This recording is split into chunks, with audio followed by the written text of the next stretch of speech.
So, guten Tag.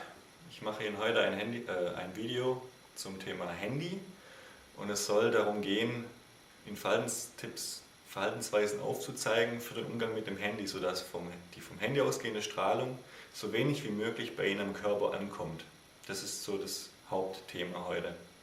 Das Video wird ja ca. 45 bis 50 Minuten lang und damit Sie nicht das komplette Video anschauen müssen immer, wenn Sie zum Beispiel nur wenig Zeit haben, können Sie sich von Kapitel zu Kapitel durchwählen und können das Video so in mehreren Etappen anschauen.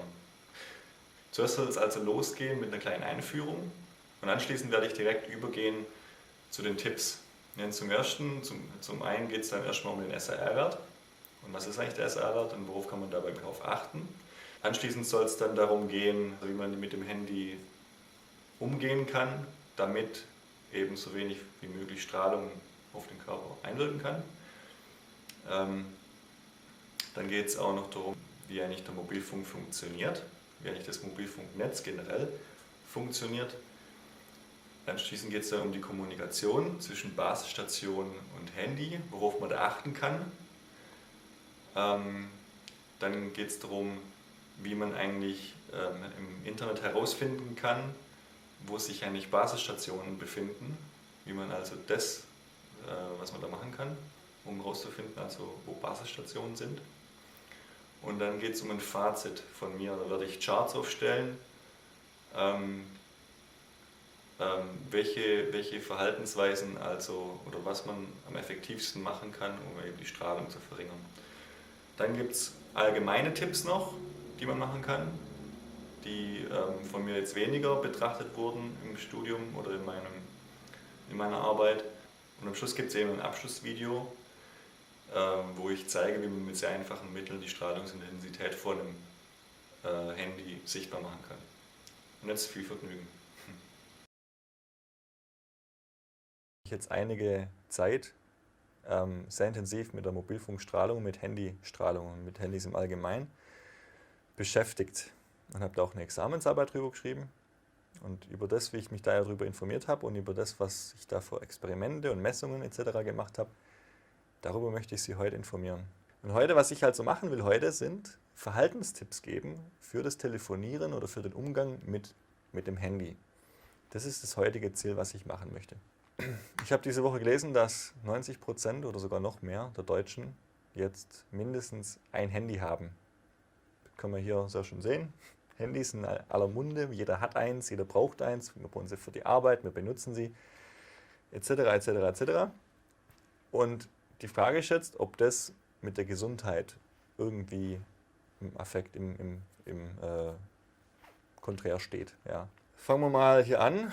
Es gibt das Ecolog-Institut, die sind in Hannover. Das ist ein unabhängiges Institut.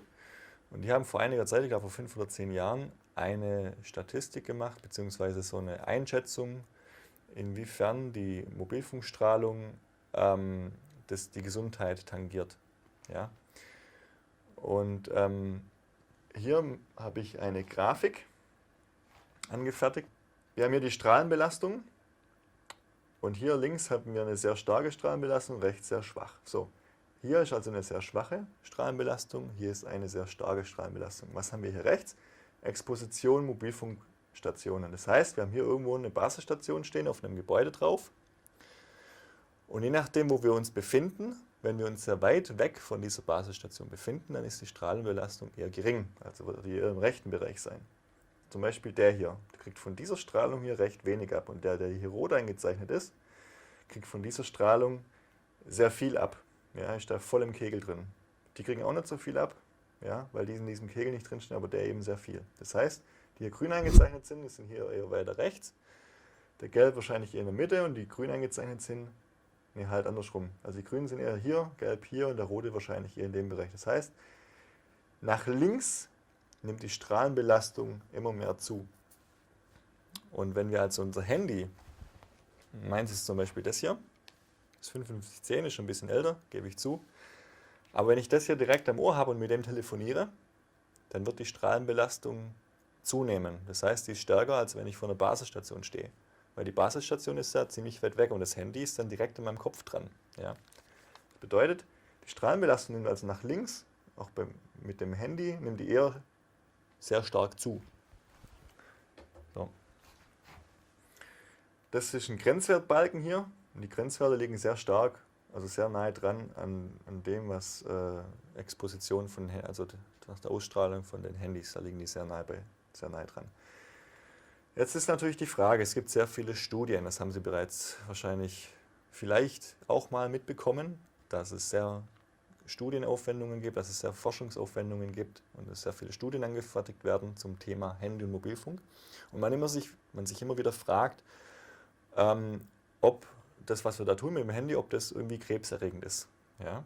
Aber diese Frage ist nicht ganz einfach zu beantworten. Denn wann gilt denn etwas als wissenschaftlich nachgewiesen? Und um das zu verstehen, das möchte ich Ihnen kurz erläutern. Stellen wir uns mal vor, es liegen einige Untersuchungsergebnisse vor. Also das sind mehrere Studien und die sagen jetzt etwas zum Thema Krebs. Dann würde man von schwachen Hinweisen reden. Wenn es jetzt vergleichbare Untersuchungen gäbe und die würden zu ähnlichen Ergebnissen führen, würde man von einfachen Hinweisen sprechen. Gäbe es jetzt von diesen vergleichbaren Untersuchungen übereinstimmende Ergebnisse, dann würde man von starken Hinweisen sprechen. Und wenn man das so weiterführt, hätte man jetzt unterschiedliche Untersuchungsansätze mit gleichem Endpunkt und davon starke Hinweise, würde man von konsistenten Hinweisen sprechen. Und wenn man jetzt Studien hätte, die komplett auf selbe Ergebnis, also eine identische Untersuchung haben, also zwei gleiche Studien, die gleich aufgebaut sind und die auch noch komplett gleichen Ergebnisse liefern würden, übereinstimmende Ergebnisse also, dann hätten wir einen Nachweis. Das heißt, einfach nur eine Studie, die irgendwas sagt, ist noch kein Nachweis für überhaupt nichts. Du brauchst erstmal mehrere Studien, die gleich aufgebaut sind und die auch tatsächlich noch dasselbe Ergebnis liefern. Und dann hätten wir irgendwann einen Nachweis.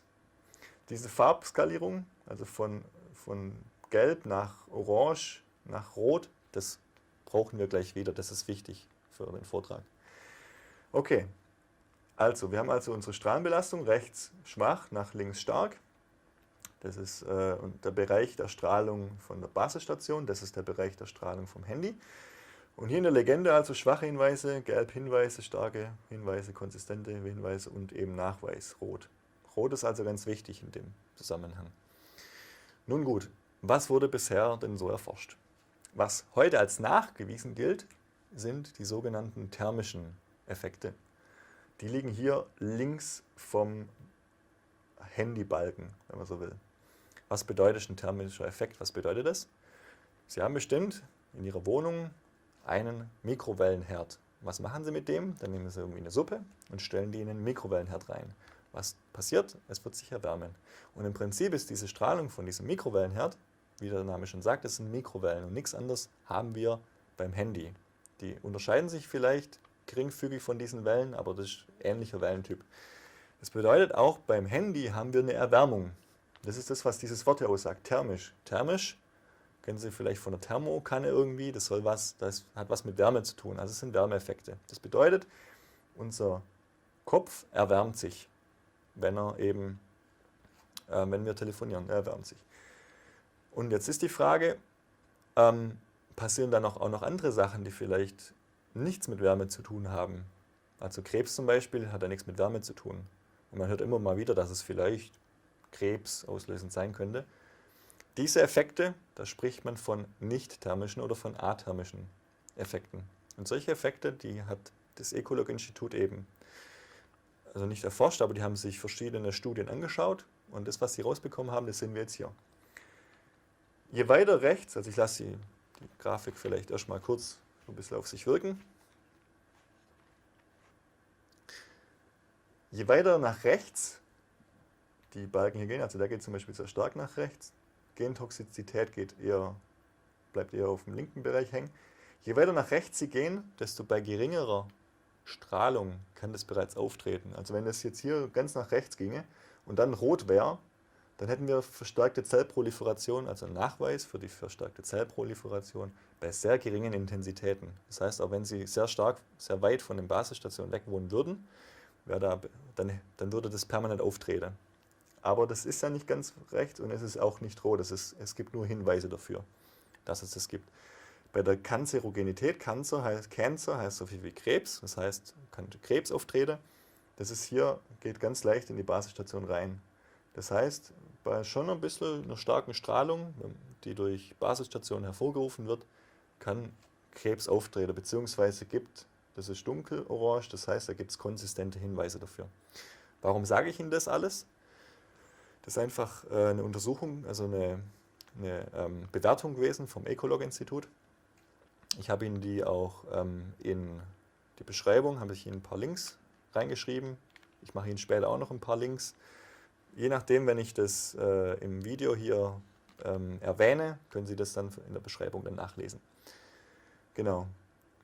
Ich möchte Ihnen aber hier nur deutlich machen, es gibt Forschung zu dem Thema und es gibt tatsächlich auch Nachweise bzw. Studien, die zu manchen Sachen eben schon einiges sagen, weil es immer heißt, es gibt keine Nachweise dafür. Das stimmt, also die Nachweise gibt es nicht, aber es gibt einige Hinweise. Okay, nun, es gibt also viele Studien, es gibt viele Untersuchungen, die irgendwas sagen. Was soll man denn tun? Also die erste Möglichkeit wäre, wir benutzen das Handy weiterhin und wir lassen die wissenschaftlichen Erkenntnisse links liegen und sagen, hey, hallo, jeder muss mal sterben, oder?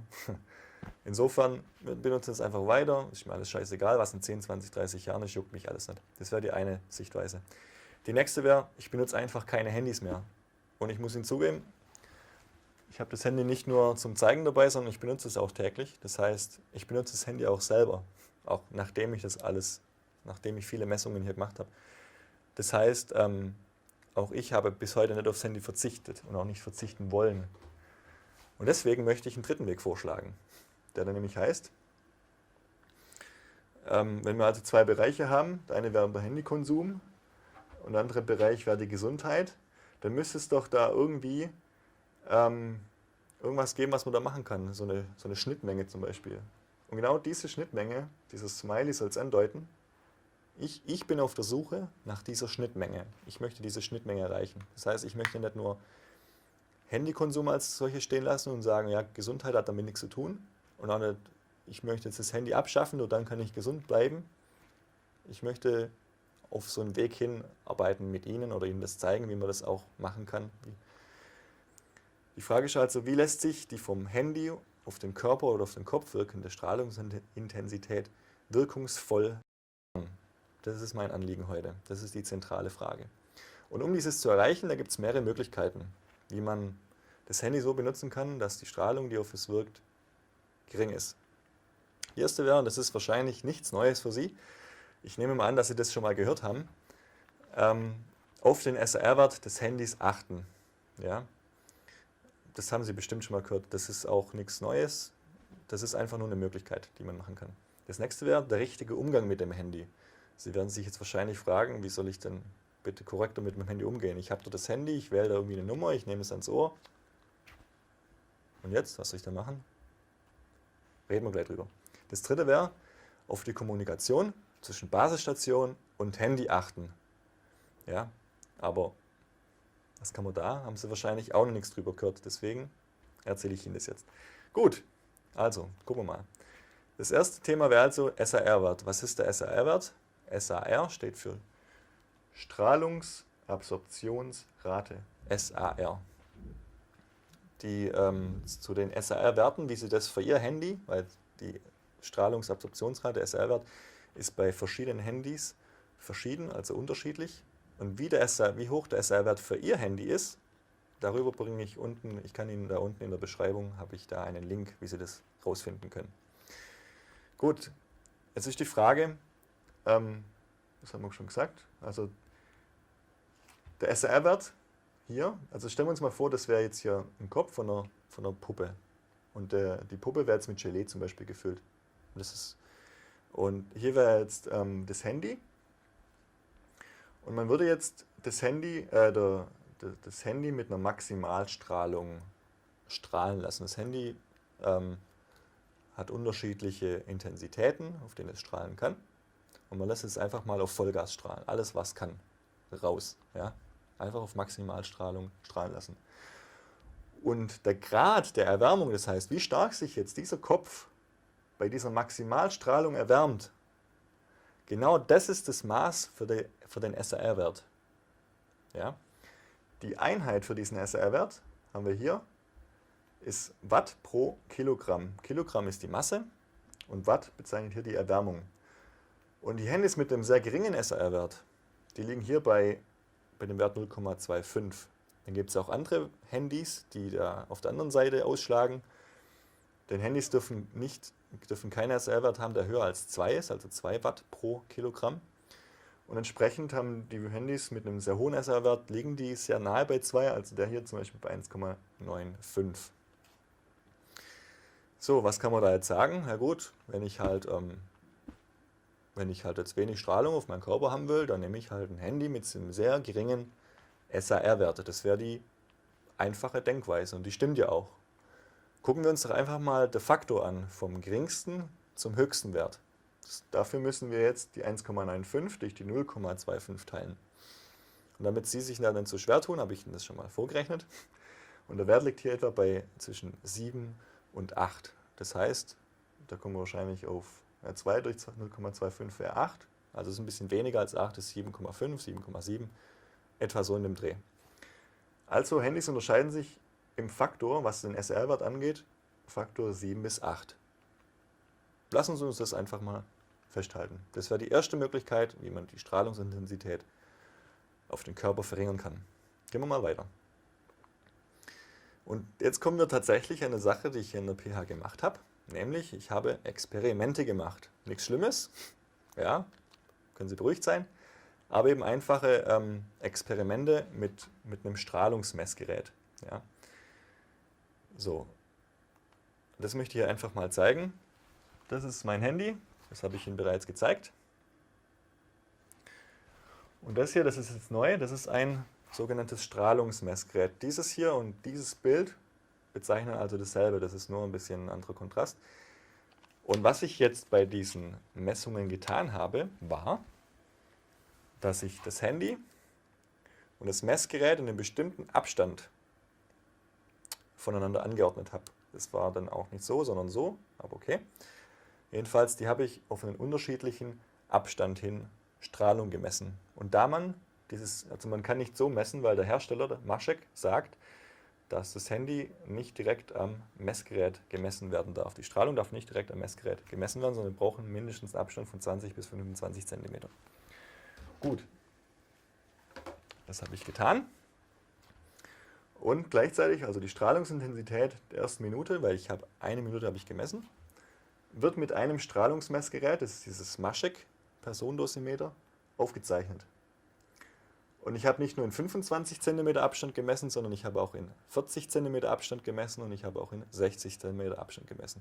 Und auch in 80 und auch in 100 cm. Und was da rauskam, das kann man jetzt in diese Grafik entnehmen.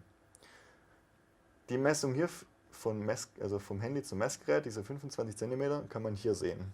Hier stehen die 25 cm. Die 40 sind hier, die 60 sind hier, 80 hier und die 100 sind hier. Das sind also 5 verschiedene Messungen. Und wenn wir uns das jetzt anschauen, ich gehe jetzt einfach mal auf die Peak-Werte. Peak bedeutet die Spitze, also die Spitze quasi von der Messung, beziehungsweise von unserer Grafik, die dabei entstanden ist. Dann wäre der Peak-Wert hier. Was sehen wir da auf der linken Seite? Das hier sind Volt pro Meter, das ist die elektrische Feldstärke. Aber ich möchte hier nicht so viel auf die Einheiten eingehen, sondern ich möchte hier eher mit den Zahlen arbeiten. Das heißt hier, Peakwert hier von dieser Grafik hier, von dieser Messung, ist 14. Und jetzt gucken wir mal, wie sich das auf unterschiedlichen Abstand denn verändert hat. Hier haben wir 14 bei den 25 cm. Bei den 40 cm haben wir hier zwischen 8 und 6, also etwa 7. Bei den 60 cm haben wir etwa 5, bei den 80 etwa 3 und bei den 100 etwa 2,5, 2,7, 2,8 etwa. Das bedeutet also, je weiter wir von dem Messgerät weg waren, also je weiter das Handy Abstand vom Körper, also vom Messgerät hatte, desto mehr ist auch die Strahlungsintensität runtergegangen. Also von 14 auf 7, also halbiert. Von 7 auf 5, das war nochmal 30-40%. Von 5 auf 3, also nochmal ein bisschen was. Und dann von 3 auf 2,5, Das heißt, könnte man auch so eine Kurve, war das dann etwa. Gut, gehen wir mal weiter. Das heißt, die Strahlung, können wir festhalten, die verringert sich also mit zunehmendem Abstand zum Handy. Und dann ist die Frage, wie stark sie denn sich verändert. Denn ich möchte sagen, wenn ich jetzt mir vorstelle, ich würde jetzt das Handy 1 Meter von meinem Körper weghalten. Das Problem ist nur, ich kann keinen Vergleich machen zwischen der Entfernung von hier, weil ich darf das Handy nicht direkt zum Messgerät anlegen, wie ich gerade eben schon gesagt habe. Ich kann also diese Messung nicht mit der 1 Meter Messung vergleichen, aber was ich gemacht habe, war diese 25 Zentimeter Messung. Und von 40 auf 25 hat sich der Wert, wie man hier sehen kann, nahezu verdoppelt. Ich gehe jetzt also davon aus, dass sich auf 0 cm der Wert auch verdoppelt. Da können Sie auch verdreifachen oder verfünffachen, aber ich gehe jetzt nur von der Verdoppelung aus. Dann hätten wir also hier nicht 14 stehen, sondern bei einer 0 cm Messung 28. Dann wäre es irgendwo weiter oben. Ja? Und wenn ich das jetzt vergleiche mit dieser Messung hier, also hier quasi bei 0 cm wäre es dann irgendwie ganz weit oben, bei 28, beim Wert 28 etwa. Und bei der 1 Meter Messung hier, also bei 100 cm, etwa bei 2,5, 2,6, 2,8 vielleicht. Also hier war es 28, hier war es 2,8. Das heißt, es wäre genau etwa für das 10-fache. Kann man sagen, dass sich die Strahlung etwa um das 10-fache oder höher verringert, wenn ich das Handy 1 Meter weit von mir weghalte. Das kann man mal als Ergebnis so festhalten. Das heißt, beim Weghalten um 1 Meter mindestens um den Faktor 10 oder höher. Halten wir das mal so fest. Da gibt es jetzt noch eine Anmerkung, die ich machen muss, nämlich hier steht, Anmerkung, ein Handy ist kein isotroper Strahler. Was ist ein isotroper Strahler? Wir kennen alle einen isotroper Strahler, nämlich die Sonne wäre ein isotroper Strahler. Denn die Sonne strahlt in alle Richtungen gleich stark. Ja, strahlt in die Richtung genauso stark wie in die und wie in die, wie nach hinten, wie nach oben, wie nach unten, in alle Richtungen gleich. Ein Handy tut das nicht. Deswegen kann man auch das Handy nicht wie ein isotroper Strahler behandeln. Ja, es ist kein isotroper Strahler. So, diese Grafik gerade eben haben Sie ja gesehen. Und ich möchte jetzt nur eine Messung herausnehmen, nämlich die ganz links hier. Die mit diesen 25 cm möchte ich rausnehmen und stelle die jetzt hier dar. Und jetzt möchte ich mir diese Messung kurz anschauen. Nämlich die besteht aus 2 Teilen. Nämlich dem Part hier und dem Part hier. Denn am Anfang geht ja die Strahlung ziemlich weit, also hier, ziemlich weit nach oben. Bis auf den Wert 14. Und dann nach ein paar Sekunden kommt der Wert dann schon wieder runter. Hier auf etwa 2. So, das heißt, ein Telefonat lässt sich also unterteilen zwischen Rufaufbau, den es hier am Anfang gibt, und das eigentliche Telefonat, den es dann hier gibt, nach dem Rufaufbau. Und wenn wir uns jetzt den Unterschied anschauen, hier in dem Fall, wären das etwa 2 oder 2,1, 2,2 vielleicht, und hier knapp bei 14 oder 13,95, also 14 etwa und 2. Was gibt 14 durch 2? Etwa 7. Ja. Das heißt, hier in dem Beispiel wäre der Unterschied zwischen Rufaufbau und eigentlich im Telefonat, wäre der Faktor 7. Ich habe allerdings jetzt noch einige andere Messungen auch gemacht, nicht nur für diesen Fall. Und aus meiner Erfahrung war der Wert zwischen 3 und 30. Das heißt, der Rufaufbau war mal um den Faktor 3 höher als das eigentliche Telefonat und mal um 30. Das ist sehr variabel gewesen. Wenn wir das hier anschauen, hier ist ja zwischen 7 und hier 2 oder 1,5, also das ist auch 5 etwa. Bei der 60 cm Messung hier war es 5 und hier, wenn hier 1 ist, vielleicht 0,6, 0,7, also war es auch zwischen 8 und 10. Hier auch bei 3 und hier unten bei 0,2 oder auch bei 0,3, also auch Faktor 10. Und wenn man das so durchgeht, kommt man schon drauf, dass es so zwischen 3 und 30, wenn man ganz viele sich mal anschaut. Die hier lagen ja alle zwischen 4 und 8, also da gibt es noch einen größeren Bereich. Auf jeden Fall macht es schon einen Unterschied, ob man Rufaufbau hat oder das eigentliche Telefonat. Genau, deswegen habe ich das hier nochmal hingeschrieben. Der Unterschied also, Quotient, wenn man das eine durch das andere teilt, liegt im Bereich zwischen 3 und 30. Ja, 3 bis 30. Gut. Was kann man also Fazit hier bei diesen Messungen festhalten?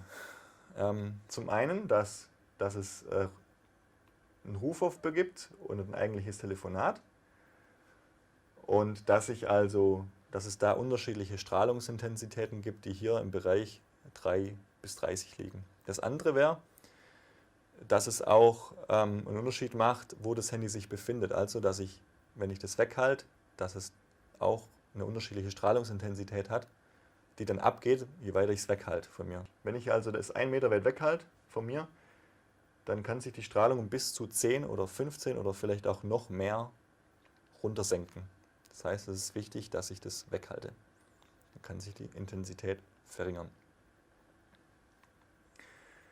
Nun also, das dritte, was ich vorhin angesprochen habe, was hat es eigentlich mit Kommunikation zwischen Handy und Basisstation auf sich?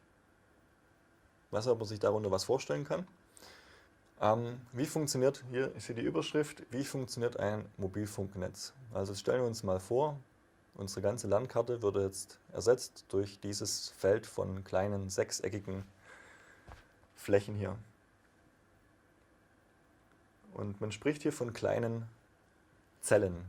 Das haben Sie bestimmt auch schon mal gehört. Wenn die Zelle überlastet ist zum Beispiel oder wenn das Netz überlastet ist, dann kann man nicht telefonieren. Wenn dann zu viele Anmelder im System sich unterhalten würden. Okay, stellen wir uns mal vor, das ist die Funkzelle und ich befinde mich jetzt hier mit meinem Handy. Und ich möchte jetzt meine Freundin anrufen. Und ich weiß aber nicht, wo meine Freundin ist. Ob die gerade daheim ist oder ob die gerade mit ihrer Mutter, bei ihrer Mutter ist oder bei ihrem Vater. Oder ob die gerade auf Arbeit ist oder ob sie mit ihrer Freundin im Kino ist. Oder ob sie mich vielleicht auch betrügt, irgendwo bei einem x-beliebigen Ort. Ich weiß es nicht. Jedenfalls muss die irgendwo unterwegs sein. Das heißt, was ich tue, ich tippe die Nummer ein von meiner Freundin und drücke auf Anruf. Was passiert? Das Handy strahlt. Es strahlt nämlich zur Basisstation, hier zur Mobilfunkantenne. Und diese Mobilfunkantenne, die befindet sich in derselben Zelle wie mein Handy. So, also nun weiß also die Basisstation, okay, da möchte seine Freundin anrufen. Die Basisstation weiß aber auch nicht, wo meine Freundin sich befindet, aber jemand weiß es, nämlich die Verbindungsstelle weiß es, genau. Und deswegen geht jetzt über Kabel ein Signal an die Verbindungsstelle. Die Verbindungsstelle weiß, wo meine Freundin ist. Hier in der Grafik ist jetzt auch noch dargestellt, dass sie auch ins Festnetz gehen könnte, aber ich möchte nicht das Festnetz anrufen, ich möchte meine Freundin anrufen und die kann ich nur auf dem Handy erreichen. Also gut, die Vermittlungsstelle weiß, wo das Handy ist, und sie schickt deswegen das Signal an die Mobilfunkantenne in dieser Funkzelle. Und deswegen muss auch das Handy meiner Freundin genau in dieser Funkzelle sein. Und um also mit diesem Handy wiederum zu kommunizieren, muss also die Mobilfunkantenne über Strahlung absenden. Das Handy nimmt es also auf und wird geguckt, vielleicht ist das Handy von meiner Freundin ja auch gerade ausgeschalten, vielleicht ist es aber auch angeschalten, vielleicht ist es auf Standby, dann können die ja ranrufen, vielleicht telefoniert sie aber auch gerade mit irgendjemand, dann würde wahrscheinlich auf meinem Handy dann kommen, ja, Teilnehmer ist gerade nicht erreichbar oder was auch immer. Wenn allerdings die erreichbar ist und es auf Standby geschaltet ist, dann wird das Handy bestätigen, ja, ich bin erreichbar. Und dann würde es über Strahlung wieder zurückgehen, wieder zurück in die Vermittlungsstelle, wieder an die Basisstation, wieder zu meinem Handy. Und dann würde ein Gespräch stattfinden. Und genau diesen Weg, den ich jetzt gerade erzählt habe, das versteht man unter Rufaufbau. Das also, wovon ich vorher gesprochen habe. Und bei diesem Rufaufbau wird überhaupt noch nichts gestrahlt, also wird noch überhaupt keine Stimme übertragen. Ich kann mich also mit der anderen Person noch nicht verständigen. Insofern macht also diese 15 Sekunden, in denen ich also das Handy einfach so weghalte, macht überhaupt nichts aus. Das heißt, ich kann da ganz wirkungsvoll meine Strahlungsintensität, die auf mich wirkt, verringern. Das macht also nichts aus, in dem Moment das Handy wegzuhalten, während hier das andere Handy über das System erstmal suchen muss. Und jetzt gehen wir weiter. Und die Frage stellt sich, ist denn die Strahlungsintensität meines Handys immer gleich stark? Das ist jetzt die Frage. Stellen wir uns also vor, das hier ist die Basisstation, die haben wir ja vorher schon kennengelernt.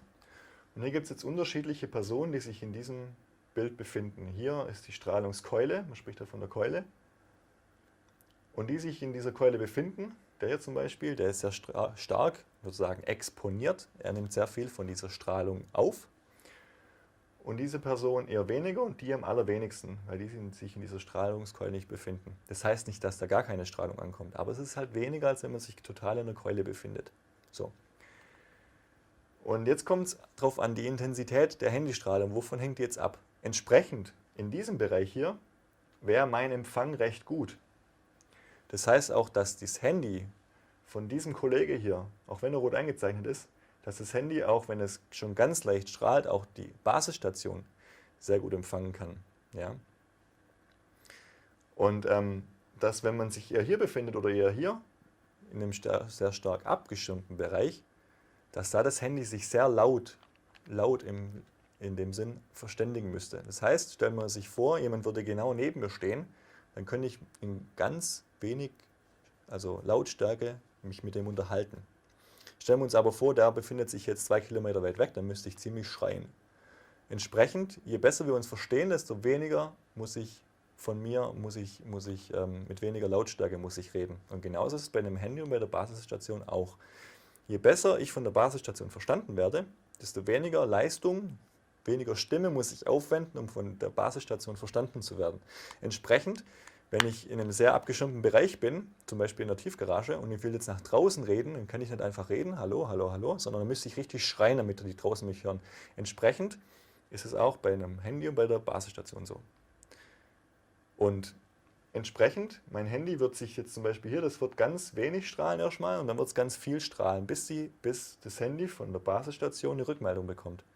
Und die Basisstation sagt dann irgendwann zum Handy, du pass mal auf, geh mal auf die und die Strahlungshöhe, auf die Strahlungsintensität und bei der bleibst du jetzt stehen, da kann ich dich gerade noch ganz gut verstehen. Gerade noch so. Und wenn du drunter bist, kann ich dich nicht mehr verstehen. Also bleib mal bei dieser Strahlungsintensität. Insofern wird also das Handy von der Basisstation angewiesen, wie stark es denn strahlen soll. Das heißt, ein Handy strahlt nicht immer gleich, sondern es strahlt unterschiedlich. Wovon hängt das also ab? Wir haben es schon erwähnt. Also die Intensität der Strahlung ist also nicht immer gleich und sie ist abhängig vom Empfang. Und man könnte pauschal sagen, auch vom Abstand zur Basisstation. Das ist aber nicht unbedingt richtig, denn die beiden hier, obwohl sie ähnlich weit von der Basisstation weg sind, haben einen unterschiedlichen Empfang. Ja? Und auch der, obwohl er sehr nah an der Basisstation dran ist, hat er sehr wenig von dieser Strahlung, die da ausgeht. Und der hat noch mehr als der hier, obwohl der viel weiter weg ist. Also man kann das nicht pauschal sagen, aber in der freien Landschaft gilt das schon, dass man näher zur Basisstation dran sein sollte, damit man einen besseren Empfang hat. Was denken Sie denn? Was denken Sie denn, wenn Sie also vor der Basisstation stehen und Sie telefonieren, also Ihr Handy telefoniert dann mit der Basisstation, kommuniziert also mit der Basisstation. Und wir sagen jetzt mal, weil ja die sehr nah beieinander liegen, muss das Handy sehr wenig strahlen. Sagen wir mal den Wert 1. Und jetzt stellen wir uns vor, wir sind im nächsten Moment in einem Keller oder in der Tiefgarage, wo es so stark abgeschirmt ist, dass das Handy mit der maximal möglichen Strahlungsintensität strahlen müsste. Stellen Sie sich mal diesen Wert vor. Wenn wir sagen, okay, der müsste doppelt strahlen, dann wäre das der Faktor 2. Wenn wir sagen, der müsste 10-fach so stark strahlen, das wäre der Faktor 10, also wäre der Wert 10. Stellen Sie sich mal einen Wert vor. Okay, ich werde es Ihnen sagen, es ist der Faktor 1000 beim GSM, beim normalen Telefonieren. Das heißt, in einem sehr unabgeschirmten, also in einem sehr abgeschirmten Bereich wäre der Faktor bis zu 1000-fach stärker, als wenn ich in einem Bereich bin, wo ich sehr, sehr, sehr, sehr einfach mit der Basisstation kommunizieren kann. Das beim GSM, wir haben aber auch noch UMTS, da dürfen Sie jetzt auch nochmal raten. 5, 4, 3, 2, 1. Dann sage ich es Ihnen. Es ist Faktor 100 Millionen. 100 Millionen. 10 hoch 8. Man spricht da von 80 Dezibel. Ja. Beim GSM sind es übrigens 30 Dezibel, beim Faktor 100 Millionen sind es 80 Dezibel. Beim UMTS. Lassen wir uns das nochmal auf der Zunge zergehen. Ich wollte vorher was anderes sagen. Also, ich habe ja die ganze Zeit jetzt von Basisstationen gesprochen. Und Sie werden jetzt wahrscheinlich sagen, ich habe noch nie eine Basisstation gesehen und ich weiß auch gar nicht, wie die aussieht. Das brauchen Sie auch nicht, weil man kann sich Informationen aus dem Internet beschaffen. Gehen Sie einfach hier auf diesen auf diese Adresse. Das heißt, es ist das emf2.bundesnetzagentur.de/karte.html. Und wenn Sie da drauf gehen, dann können Sie speziell für Ihre Stadt oder für Ihren Stadtbereich, für Ihr Viertel, herausfinden, wo denn da genau Basisstationen stehen. Und das habe ich gemacht, weil ich hier in Heidelberg bin, für den Stadtteil Neuenheim. Ich habe hier die Postleitzahl für Heidelberg, 69120. Und jetzt zeigt mir die Seite an, wo in dieser Nachbarschaft sich denn Basisstationen befinden. Und hier, eine Basisstation ist also eine ortsfeste Funkanlage. Und hier, wir haben hier 1, 2, 3, 4, 5, 6, 7 Basisstationen. Und wenn ich jetzt in der Moltkestraße wohnen würde, und wir haben hier, das sind 200 Meter, wenn ich jetzt hier wohnen würde, das wären also genau 200 Meter zur Basisstation. Das heißt, wenn ich so telefonieren würde, dass vom Handy sehr wenig Leistung oder sehr wenig Strahlungsintensität aufgewendet werden muss, damit es die Basisstation versteht, also wenn da sehr wenig Strahlung auf mich wirken soll, gehe ich entsprechend sehr nahe an die Basisstation ran. Und wenn ich nicht will, dass von der Basisstation wiederum sehr viel Strahlung auf mich wirkt, dann gehe ich weiter davon weg. Ja? Aber Sie können auf dieser Seite sehr schön sehen, wo in Ihrer Nachbarschaft sich entsprechende Basisstationen befinden. Okay. So, kommen wir also zu unserer Ausgangsfrage zurück. Die lautete: Wie lässt sich die vom Handy auf den Kopf oder auf den Körper wirkende Strahlungsintensität wirkungsvoll verringern? Das heißt also, wie kriegt man die Strahlung immer weiter runter geregelt? Also runter verringert, die auf unseren Körper oder auf unseren Kopf wirkt. So. Das heißt, welche Verhaltensweisen sind am besten? Und ich habe da meine persönlichen Charts aufgestellt. Und wir haben auf Position 3, also der dritte Platz, in dem Sinn, wäre der, den Sie schon kennen, nämlich Handy mit möglichst geringem SAR-Wert kaufen. Wir haben vorher festgestellt, dass der SAR-Wert lediglich im Faktor 7 bis 8 schwankt. Insofern ist das eigentlich der geringste Faktor, um den man sich selber schützen kann, um den sich die einzelnen Strahlungsintensitäten unterscheiden. Sie können ein Handy mit einem sehr geringen SAR-Wert kaufen, aber es ist nicht der alleinige ausschlaggebende Punkt, wie viel Strahlung auf Sie wirkt. Gehen wir mal weiter. Platz 2. Lassen Sie sich kurz auf der Zunge zergehen, was da steht. Dann sage ich auch noch was dazu. Da ist es schon wieder, ne? Und das Handy musste das Netz sehr viel Strahlung aufwenden, um das Handy jetzt hier, beziehungsweise das Handy musste auch Strahlung aufwirken, aber das ist trotzdem erreicht. Wir haben also so ein krasses Netz, ja, dass hier dennoch noch Handys erreicht werden, ja, wo wir hier uns sehr abgeschirmt befinden. Genau, also wir haben hier Rufaufbau, Rufeingang, SMS-Versand, Empfang, Handy ein- und ausschalten. Das sind die Bereiche oder die Sachen am Handy, wo das Handy sehr, sehr viel Strahlung aufwenden muss. Wir haben vorher vom Rufaufbau gesprochen, der ist hier. Aber bereits beim Rufeingang, wenn also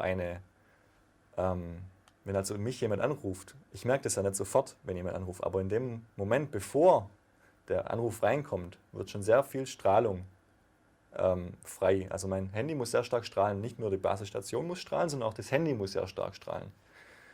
Nur merke ich das nicht, deswegen ist es ein bisschen, ja, ich kann Ihnen jetzt nur sagen, hey, da ist auch schon was, aber wirklich was machen können Sie nicht, weil Sie wissen ja nicht, dass der Anruf kommt. Ja. So, dann beim SMS-Versand und beim Empfang, ganz wichtig, schreiben Sie eine SMS und wenn Sie die geschrieben haben, so, jetzt schicke ich die wieder an meine Freundin und in dem Moment, wo die SMS losgeschickt wird, strahlt das Handy wieder. Macht es also Sinn, auch wegzuhalten. Ja? Beim SMS-Versand und auch beim Empfang. Gut, ich weiß jetzt leider auch nicht, wann die SMS reinkommt, wann ich eine bekomme. Jetzt gerade eben habe ich eine bekommen. Und auch in dem Moment, als die SMS kam, muss das Handy auch wieder sehr stark strahlen. Und auch beim Handy einschalten. Das heißt, wenn Sie das in die Hand nehmen, drücken Ihren PIN ein, auf OK und dann beim Handy einschalten also, muss auch sehr viel Strahlung vom Handy ausgehen. Und auch hier beim Ausschalten. Es macht auch Sinn, nachts es auszuschalten übrigens. Ja. Ist jedem selbst überlassen, ob er nachts Anrufe empfangen will oder SMS bekommen will. Aber ja, ist wahrscheinlich nicht ganz so schlecht, es nachts auszuschalten. Und dann eben während all diesen Gelegenheiten, das Handy während all diesen Gelegenheiten möglichst weit weg vom Körper oder vom Kopf weghalten. Ich habe jetzt hier verschiedene Sachen in Klammern geschrieben, hier und hier. Vorher haben wir festgestellt, dass beim Rufaufbau die unterschiedlichen Strahlungsintensitäten im Faktor 3 bis 30 sich unterscheiden. Und auch hier, wenn man es vom Körper weghält, haben wir vorher festgestellt, dass das Faktor 10 ist oder höher. Ich habe das für SMS-Versandempfang und für Handy ein- und ausschalten nicht gemessen. Aber vielleicht ist es ähnlich. Wobei, ich habe es nicht gemessen, ich kann da keine Aussage dazu machen. Was ich aber sagen kann, ist, dass hier höher 10 und hier zwischen 3 und 30, dass es schon mal mehr ist als durch den reinen, wenn man nur den SAR-Wert betrachtet. Also da gibt es schon sehr viele Verhaltensweisen, die man hier machen kann, damit es schon zu einem höheren Quotienten, zu einem höheren Faktor kommt, in dem man sich da, wo man was machen kann. So, das wäre also Platz 3 und Platz 2. Gucken wir also auf den ersten Platz. Oh, ist also Platz 1, immer mit möglichst gutem Empfang telefonieren. Und warum? Weil beim GSM der Faktor bis zu 1000 sein kann. Also es variiert. Wie zwischen Keller und zwischen vor der Basisstation kann sich bei GSM bis zum Faktor 1000 unterscheiden. Das ist bei GSM. Bei UMTS 100 Millionen, das kann man sich gar nicht vorstellen. Aber so viel. Das heißt, das Handy strahlt also nicht immer gleich, sondern sehr unterschiedlich. Und wie stark es strahlt, hängt von der Basisstation ab. Um ein Resümee zu ziehen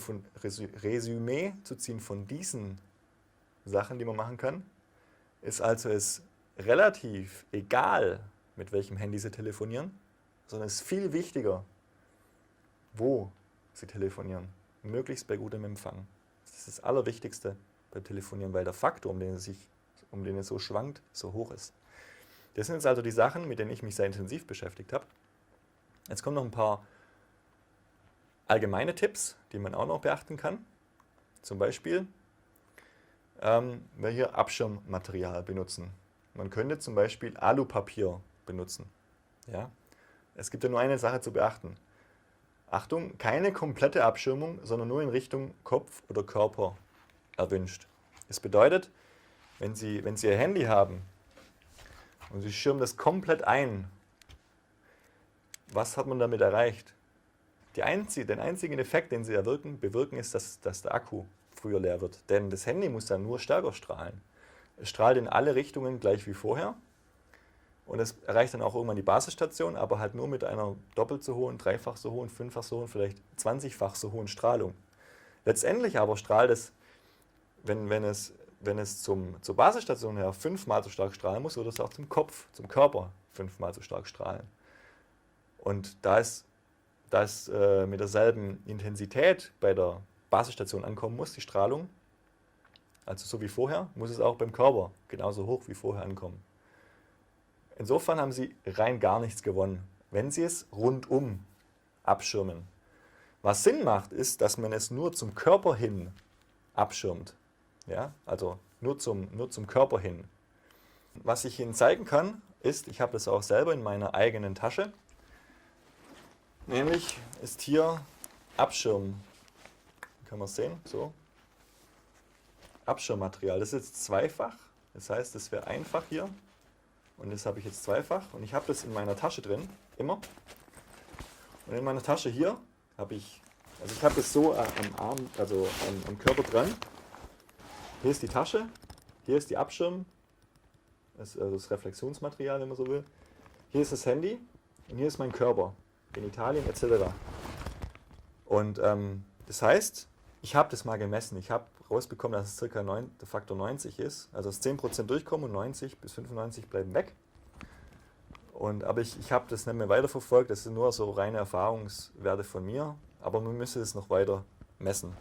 Das ist das eine. Das heißt, man kann also Abschirmmaterial verwenden oder Reflexionsmaterial, aber halt nur in eine Richtung. Das heißt, wenn ich jetzt mit dem das Handy einpacke, dann bringt das überhaupt nichts. Das hat also nur den Sinn, das zum Körper hin zu machen. So, das nächste wäre, beim Telefonieren Kopfhörer verwenden. Das können Sie machen, das ist alles super. Nur halten Sie dann das Handy vielleicht nicht gerade also halten Sie es am besten sehr weit vom Körper weg. Ja, das ist super. Eine Sache wichtig, wenn Sie das Handy, wir haben gerade festgestellt, okay, beim Rufaufbau macht es Sinn, dass man es weghält. Also weghalten beim Rufaufbau ist sinnvoll. Halten Sie es nicht einfach so weg, sondern halten Sie es zum Beispiel so weg. So, dass zwischen mir und meinem Handy noch die Hand ist. Ich habe das noch nicht gemessen, aber meine Vermutung ist, dass es auch noch mal ein paar Prozentchen ausmacht. Das ist also die perfekte Art und Weise wäre, wie man sich beim Rufaufbau verhalten sollte. Okay. Und dann last but not least noch ein weiterer Tipp, der da besagt, nur an leisen Orten telefonieren. Ich lasse Ihnen da jetzt gleich noch ein Video laufen, zu guter Letzt. Da habe ich mit einem Mini-Glühlämpchen an einem Handy dran gemessen.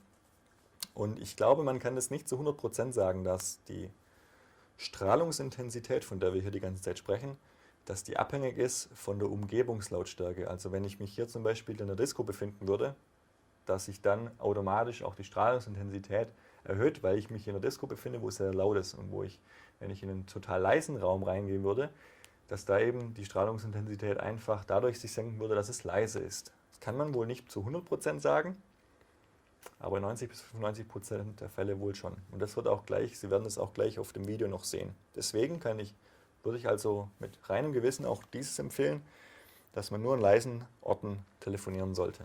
Okay, dann wären wir durch.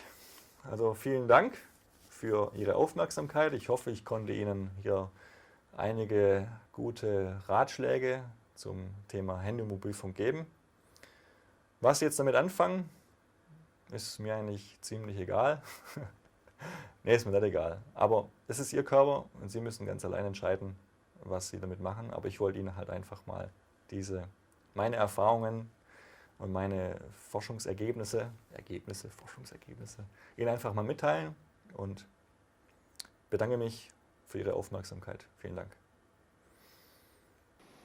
So, wir haben hier einen großen Draht, der besteht aus 2 dicken Drähten und einem dünneren Draht. Und dieser dünnere Draht ist zwischen diesen beiden großen Drähten eingelötet.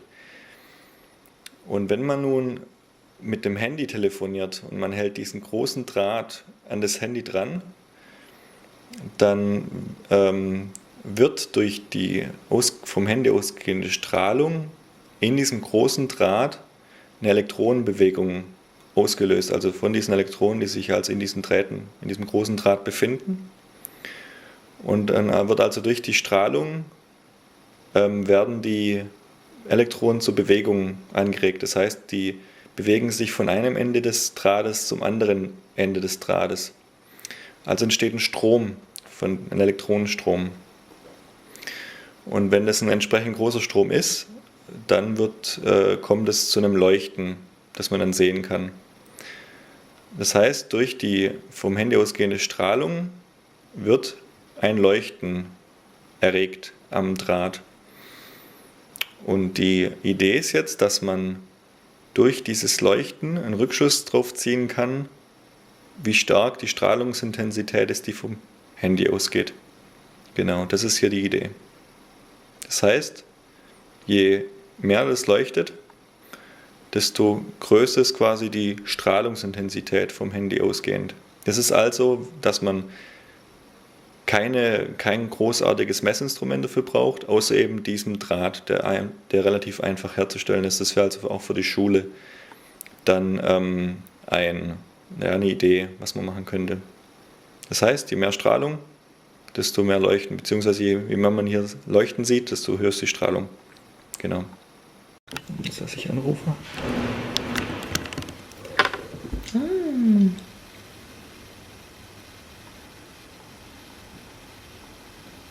Bitte geben Sie Ihre Mailbox-Geheimzahl ein und drücken dann die Raute-Taste. Falls Sie Ihre Geheimzahl nicht wissen, drücken Sie die Stern-Taste und Sie erhalten die Geheimzahl kostenlos per SMS. Nee, das ist Mailbox.